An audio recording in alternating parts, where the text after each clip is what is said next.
থাকে কিন্তু দিন মজুর করে খেতে পারবো, নেই কিছু, বাড়ি আছে, একটা ঘর আছে, আর ঘরে আমার স্ত্রীকে রাখবো, আর স্ত্রীকে পর্দার মধ্যে রেখে আমি সকালে যাব, সন্ধ্যাবেলা মজদুরি করে আর খেটে খুঁটে নিয়ে এসে রুজি রোজগার করে খেতে পারবো। এটাই বাত। যৌন ক্ষমতার সাথে সাথে আপনার হিম্মত আছে, সাহস আছে যে আমি আমার স্ত্রীকে খাওয়াইতে পারবো, আমার ঘরে 2-4-5টা ছেলে মেয়ে হইলেও খাওয়াইতে পারবো, আল্লাহর উপর তাওয়াক্কুল ভরসা রেখে আপনার এই সাহস রয়েছে যে আমি মেহনত পরিশ্রম করে খেতে পারবো। মানে যদি এই ক্ষমতা থাকে বিয়ে শাদীর, তাহলে অবশ্যই যেন যুবকরা বিয়ে করে নেই। তো যুবকদের জন্য নবী করিম সাল্লাল্লাহু আলাইহি ওয়াসাল্লাম উপদেশ যে অবশ্যই যেন বিয়ে করে। কেন? ফাইন্নাহু আগাদুল বাসার, বিয়ে শাদী করলে দৃষ্টি নেমে যাবে, দৃষ্টি নিচে হয়ে যাবে, কারণ আমার ঘরেই আছে, প্রয়োজনে কি এদিক ওদিক তাকার, আর এদিক ওদিক তাকে লাভটাই কি? তাকিয়ে ফেল ফেল করে তাকিয়ে থেকে যাবেন, শেষখানে আক্ষেপের সাথে দৃষ্টি ফিরিয়ে নিতে হবে, কিছুই পেলেন না। সুতরাং যারা অন্য মহিলার দিকে বা যুবতীদের তাকায়, ওদের মতো নির্বোধ বোকা লোক কেউ নেই, কিছুই পেল না, হা করে তাকিয়ে থেকে গেল। কি পেলেন আপনি? কিছু তো পেলেন না। আরো অশান্তি, আপনার যে মনের জ্বালা, আসলে নির্বোধ বুঝে না কিছু, তাকিয়ে পরে তাকার পরে মনে যে জ্বালা সৃষ্টি হইল, সেই জ্বালার তো আর ক্ষুধা, এই যে পেটের জ্বালা যেমন হয়তো মনের জ্বালা, এই জ্বালা দূর করার তো কোনো কিছু পেল না, কিছুই পেল না, আরো জ্বালা দাও দাও করে জ্বলতে থাকলো। ঘরে যদি স্ত্রীও থাকে, কিন্তু নিজের স্ত্রীর চাইতে সুন্দরী যেহেতু দেখে নিয়েছে, এখানে স্ত্রীর কাছে এসেও শান্তি হচ্ছে না, তাই অশান্তি আর অশান্তি। আর যদি স্ত্রী ঘরে না থাকে, অথবা স্ত্রী আছে কিন্তু দূরে আছে, সাথেও রাখতে পারি না, তাহলে অশান্তি আর অশান্তি ছাড়া কিছু নেই। সুতরাং যারা ফিল্ম দেখেন অথবা কোন মহিলার দিকে তাকান, শেষখানে ফলাফল আখিরাতের কথা বাদ দিয়ে দুনিয়ার অশান্তি ছাড়া আর কষ্ট ছাড়া আর মানসিক আযাব পীড়া ছাড়া কিছুই পান না। ফলাফল, রেজাল্ট এটি। আর যদি না তাকান, প্রথম যেমন অনিচ্ছাকৃত নজর পড়লো, দৃষ্টি পড়লো, সাথে সাথে দৃষ্টি নামিয়ে নিলেন, সাথে সাথে একটা ইমানি স্বাদ পাবেন, যা নবী করিম সাল্লাল্লাহু আলাইহি ওয়াসাল্লাম হাদিসে রয়েছে। একটা টেস্ট পান, মজা আছে, আলহামদুলিল্লাহ। আল্লাহ মনে শান্তি দিয়ে, সাথে সাথে একটা শান্তি আপনার অন্তরে নেমে আসবে। যারা এরকম ইমান তৈরি করবেন, দেখবেন যে সত্যি যে শান্তিটা আছে, হালাওয়ায় যে স্বাদ, যে মিষ্টি স্বাদটা রয়েছে, ইমানি স্বাদ রয়েছে, সেটা পাবেন আপনি। কিন্তু তাকাইতে থাকবেন, কিছুই পাবেন না। তাকিয়ে ফিরে চলে আসলেন, আর আগুন লেগে থেকে গেল। জি, মনের মধ্যে আগুন, আর যৌন ক্ষুধায় আগুন, আর এই আগুন নিয়ে সারা রাত আর ঘুম আসছে না।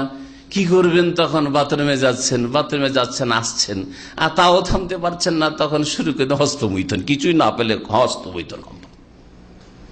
বেশ কিছু যুবকরা আজকাল প্রশ্ন করে যে আমি জেনা থেকে বাঁচার জন্য বা সমকামিতা থেকে বাঁচার জন্য যদি হস্তমৈথুন করি, মানে গুনাহে পাপ থেকে বাঁচার জন্য, বড় পাপ থেকে বাঁচার জন্য এই ধরনের হস্তমৈথুনের পাপ করব, জায়েজ কি না জায়েজ নয়?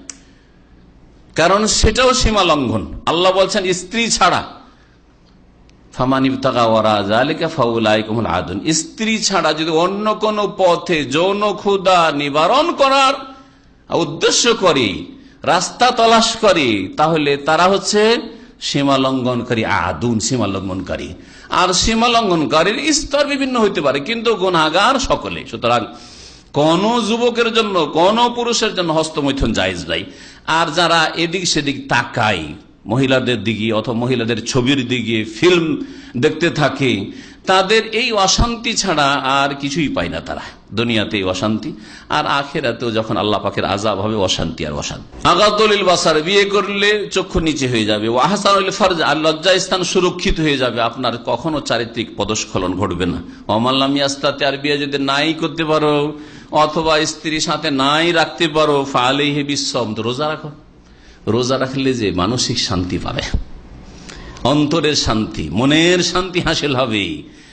আর তাতে শরীরে বেশি বেশি খাবার ঢুকলে যে যৌন চাহিদা বেড়ে যায়, সেটাও কমে আসবে, যার ফলে আর তোমার দ্বারা গুনাহ হওয়ার আশঙ্কা থাকে না, তেমন গুনাহ হওয়ার সম্ভাবনা কমে চলে আসে। ফাইন্নাহু লাহু উইজাউন, রোজা রাখলে যৌন চাহিদাকে চূর্ণ করে দেয় এই রোজাতে। কিন্তু এটা ক্ষণস্থায়ী চূর্ণ করে, স্থায়ীভাবে যদি চূর্ণ বিচূর্ণ করে দিও, তাহলে ভবিষ্যতে আপনার খারাপ হয়ে যেত, ভবিষ্যতে আপনি অকেজো হয়ে যেতেন, অযোগ্য হয়ে যেতেন, স্ত্রীর কাছে কোনোদিন বিয়ে করে যেতে পারতেন না। রোজা, রোজাদার এটা হয় না। রোজাদারা ক্ষণিকের জন্য যতদিন পর্যন্ত আপনি স্ত্রীর কাছে যাওয়ার ক্ষমতা হচ্ছে না ততদিন পর্যন্ত আপনার যৌন চাহিদাকে দমন করে রাখবে। ফাইন্নাহু লাহু ওয়াজা। এই হচ্ছে সহিহ বুখারী মুসলিমের হাদিস। এই হচ্ছে যুবকদের জন্য উপদেশ। যুবকদের জন্য সুসংবাদ রয়েছে। নবী করিম সাল্লাল্লাহু আলাইহি ওয়াসাল্লাম সহিহ বুখারী হাদিস 1334 নম্বর হাদিস, সহিহ মুসলিমও রয়েছে 1712 নম্বর হাদিস। নবী সাল্লাল্লাহু আলাইহি ওয়াসাল্লাম বলছেন 7 প্রকারের লোককে আল্লাহ পাক তার স্পেশাল ছায়া দেবেন। কোন কোন রিওয়ায়াতে রয়েছে ফিজিল আরশি, আল্লাহর আরশের ছায়া, কিন্তু সহিহ বুখারী মুসলিমে আল্লাহ পাকের স্পেশাল ছায়ার কথা বলা হয়েছে, যেই ছায়ার ধরন আল্লাহ ভালো জানেন কেমন। তার মধ্যে 7 প্রকার বলার সময় নেই আমাদের কাছে। আমাদের আসল বিষয়ের সাথে সম্পর্কিত শাবুন নাশা ফি ইবাদাতিল্লাহ, এমন যুবক, যুবকের কথা বলেছেন নবী করিম সাল্লাল্লাহু আলাইহি ওয়াসাল্লাম, এমন যুবক নাশা ফি ইবাদাতিল্লাহ, যেই যুবক আল্লাহর ইবাদতেই লালিত পালিত হয়েছে, তার যৌবন কাল থেকেই তার আল্লাহর ইবাদত বন্দেগীর উপর সে বড় হয়ে উঠেছে। 7 বছর বয়সে বাপ মা নামাজের শিক্ষা দিয়েছে, 10 বছর বয়স হতেই পুরো নামাজের তরিকা শিখে গেছে, আর তারপরে নামাজ নিয়মিত পড়েছে, যদিও ফরজ হয় না, যাতে করে আগামীতে শরীরে রক্ত আরো শক্তিশালী হয়ে গেলে, গায়ে জোর হয়ে গেলে বাপ মাকে যেন অবজ্ঞা না করে, তোমার কাজ তুমি করো এই কথা না বলে, আর বলবে না। 10 বছর, অথচ 10 বছরও ছেলেদের ক্ষেত্রে নামাজ ফরজ হয় না, 11 বছর 12 বছরও সাধারণত ফরজ হয় না, যতক্ষণ পর্যন্ত সাবালক না হয়েছে। আর সাধারণত ছেলেরা সাবালক হওয়ার জন্য কমপক্ষে স্বপ্নদোষ হইতে হবে, আর না হইলে নাভির নিচের লোম গজাইতে হবে, আর না হইলে যদি কোনো কিছুই সব লক্ষণ না পাওয়া যায় তাহলে 15 বছর বয়সে থাক। একটা ছেলে যদি 14 বছর পর্যন্ত তার স্বপ্নদোষ হয়নি আর নিচেও কিছু লক্ষণ পাওয়া যায় না সাবালক হওয়ার, তাহলে 15 বছরে গিয়ে তার নামাজ ফরজ হয়। অথচ 10 বছর বয়সে পেয়ে নবী মুহাম্মদ রাসূলুল্লাহ সাল্লাল্লাহু আলাইহি ওয়াসাল্লাম যাতে করে যৌবনটা ইবাদত বন্দেগীতে অতিবাহিত হয়, যৌবন কাল থেকে তার আগে থেকে ইবাদত বন্দেগীর তার অভ্যাস হয়ে যায়, ভালো ইসলামিক অভ্যাস হয়ে যায়, যার ফলে বলছেন ওয়াদরিবহুম আলাইহা ওয়া হুম আবনাউ 10 সিনিন, ছেলেদেরকে 10 বছর বয়স হলে মেরে, অর্থাৎ মারার প্রয়োজন হলে মেরে, বিনা মারাতেই যদি ছেলে নামাজ পড়ে মেয়ে নামাজ পড়ে কেন মারবেন আপনি? মারতে বলা হয়েছে। এটা হচ্ছে অগতির গতি। যখন দেখছে ছেলে 10 বছর হয়ে যায় তারপর দুষ্টামি করছে, চলো নামাজ পড়তে লুকিয়ে যাচ্ছে, অন্য কাজের ক্ষেত্রে চলো সমুদ্র বীচ ঘুরতে লাফিয়ে আগে থেকে পেরেশান করছে, নিজেই যাওয়ার জন্য পেরেশান করছে।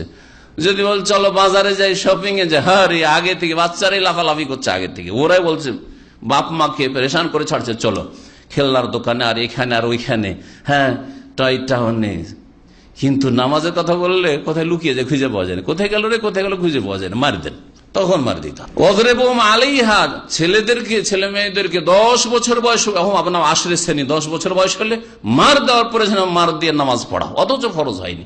10, 11, 12, 13, 14। মেয়েদের ক্ষেত্রে অবশ্য মাসিক সাধারণত 12 বছরে চলে আসে। অনেক মেয়েদের দেখা যায় 9 বছর, আমার কাছে বেশ কিছু ফতোয়া মাঝে মাঝে এসছে 9 বছর বয়সে। আমি আশ্চর্য, অনেক ভাইকে চিনি বলছে 9 বছর বয়সে মাসিক। আশ্চর্য, 9 বছর হইতে পারে এখানকারও ঘটনা এরকম।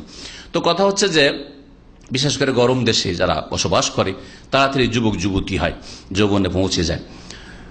তো বলছিলাম যে যখন যৌবনে পদার্পণ করবে তখন নামাজ ফরজ হবে। নাশা ফি ইবাদাতে, আল্লাহর ইবাদতে যদি যুবক যুবতীরা লালিত পালিত হয়, বড় হয়েছে আল্লাহর ইবাদত বন্দী করে, আল্লাহর সবচেয়ে বড় ইবাদত তাওহীদের পরে, কালেমা তাইয়্যিবার শাহাদাতের পরে 5 ওয়াক্ত নামাজ পড়া। সেজন্য একজন যুবকের জন্য নবী করিম সাল্লাল্লাহু আলাইহি ওয়াসাল্লামের যে সুসংবাদ রয়েছে যে আল্লাহ পাক স্পেশাল ছায়া দেবেন সেই বিচার দিবসে, যাদেরকে আল্লাহ স্পেশাল ছায়া দেবেন তাহলে নিঃসন্দেহে তারা জান্নাতে যাবে। কারণ অনেকে হবে যারা স্পেশাল ছায়া পাবে না, তারপরে হাসরের মাঠের কষ্ট আর বালা মুসিবত বিপদ আপদের পরেও জান্নাতে যাবে, কিন্তু এরা ছায়াতে থাকবে। সুতরাং না এদেরকে ঘাম স্পর্শ করবে, না ঘামে হাবুডুবু করবে, না এদের ঘাম এক বুক হবে, না ঘামের বন্যায় তারা ভাসবে না। তাহলে এরা জান্নাতীদের মধ্যে উচ্চ মর্যাদা হাসিলকারী জান্নাতি বলা যেতে পারে। এইরকম যুবক না সাফি ইবাদাতিল্লাহ, যারা আল্লাহ ইবাদত বন্দিগির মাধ্যমে যৌবনটা কাটিয়েছে। তাহলে একটা ছেলে 10 বছর থেকে শুরু করে 20 বছর 25 বছর পর্যন্ত নিয়মিত যদি 5 ওয়াক্ত নামাজ পড়ে, এইরকম নজির সাধারণত খুঁজে পাওয়া যাবে না যে একটা ছেলে 10 থেকে 20 বছর 25 বছর পর্যন্ত 5 ওয়াক্ত নামাজ পড়েছে আর তারপরে বেনামাজি হয়ে গেছে, ইল্লা মাশাআল্লাহ। তবে আল্লাহ যার গুমরাহি চেয়েছেন, আর এইরকম গুমরাহির কেউ যদি শিকার হয়ে যায়, তাহলে এটা হচ্ছে তার জন্য জাহান্নামে যাওয়ার দুনিয়ার লক্ষণ। দুনিয়াতেই সে নিজেকে বলতে পারবে যে আমি জাহান্নামী, কারণ এত ইবাদত বন্দেগী করার পরে কি করে মুরতাদ হয়ে গেলাম, ইসলাম বিমুখ হয়ে গেলাম, পাপের দিকে চলে গেলাম। 10 থেকে 25-এর মধ্যে ভালো চরিত্রবান ছিল, আর তারা 25-এর পরে যদি চরিত্র নষ্ট হয়, ব্যভিচারে লিপ্ত হয় 30-40 বছর বয়সে, তাহলে হতভাগা এবং তার ভবিষ্যৎ অন্ধকার, এটা তার এই ঘটনা বা এই সব অবস্থা প্রমাণ করে। আল্লাহ পাক আমাদের যেন হেফাজত করেন, আমাদের ছেলে মেয়েদের হেফাজত করেন। নবী করিম সাল্লাল্লাহু আলাইহি সাল্লাম থেকে আর